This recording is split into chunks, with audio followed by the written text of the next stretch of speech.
Totoo nga kaya, Batang Quiapo, tatapusin na raw early next year.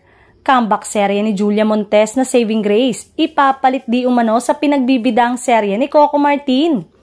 Si Julia Montes nga ang napili ng ABS-CBN para bumida sa Philippine adaptation ng Japanese hit drama series na Mother. Ibinandera ng Dreamscape Entertainment sa kanilang social media account in collaboration with ABS-CBN Studios and Nippon TV ng Japan.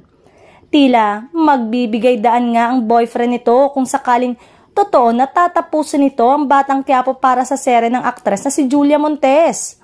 Samantalang halos araw-araw nang nagtitaping ang teleserye ni Coco dahil nakatakda raw itong umalis patungong ibang bansa. Hindi lang kumpirmado kung saang bahagi ng Europe siya pupunta at kung kasama ba si Julia. Mukhang may pinaghahandaan kasi ang hari ng telebisyon sa future ng mga mahal niya sa buhay.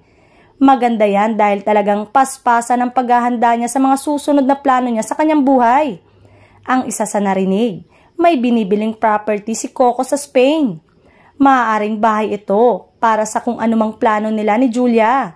Kung totoo man ito, naiintindihan namin ng kapamilya Primetime King. Dahil minabuti niyang tahimik at pribado lang ang personal na bagay. Kung ano man ang matagal ng kwento noon kina Julia at Coco, maaaring mas gusto nilang tahimik na lang at hiwalay ito sa kanilang showbiz life.